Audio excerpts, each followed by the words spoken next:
Nous avons écouté vos messages et nous allons les traduire en réalité. Le rafistolage couplé à la dictature des urgences ne résoudront pas les problèmes multiples auxquels fait face le Togo. Dans des domaines pluriels. Santé, éducation, sport, voilà des secteurs sociaux qui devraient retenir l'attention des autorités, mais qui, du fait d'une absence de vision, sont gérés au gré des humeurs des uns et des desiderata des autres. Dans le domaine de la santé, les menaces de grèves ou de sit-in des praticiens hospitaliers démontrent que la gouvernance dans ce secteur est vendangée. Bien que le serviteur du peuple dans ce secteur soit du domaine sanitaire, l'homme à tous les maux du monde a prouvé qu'il maîtrise la gestion de la santé au Togo, un secteur ô combien vital dans tout pays. Éducation, parlons-en. Les notes de service qui riment avec pratiquement avec les cocoricots du coq ne sont que les reflets des insuffisances, carences et approximations du secteur éducatif. Le corps enseignant est à combien de notes de service depuis l'atterrissage du ministre Kokoroko au ministère de l'enseignement primaire et secondaire? Se mettre à les énumérer relèverait d'une gageure, tant elles sont innombrables. Quid du sport au Togo?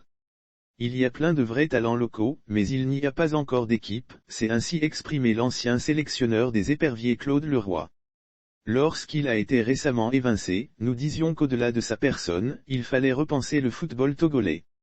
La génération actuelle ne sait pas que dans le passé, les championnats scolaires constituaient les viviers où les clubs allaient puiser des éléments prometteurs qui défendent plus tard les couleurs des clubs et surtout le drapeau national à l'extérieur. Que sont les championnats scolaires devenus? Le Togo est à la croisée des chemins.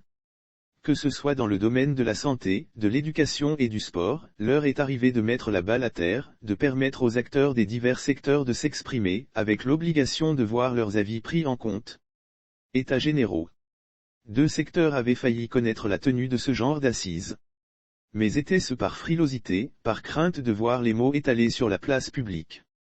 Toujours est-il que les autorités togolaises ont tout fait pour que jamais ces rencontres ne se tiennent pas. Mais ce n'est que partie remise. Aujourd'hui, le secteur sportif s'ajoute à la santé et l'éducation. Les États généraux s'imposent. Si ceux qui se disent représentants du peuple intimaient l'ordre à l'exécutif pour que les mots soient pensés et pensés, ce dernier ne peut que s'exécuter. Une chose est claire, le sport et l'éducation sont des secteurs réservés à la jeunesse. Et si tant est que l'avenir de cette jeunesse importe à l'exécutif, il urge que chacun ravale sa fierté et accepte de servir la relève de demain.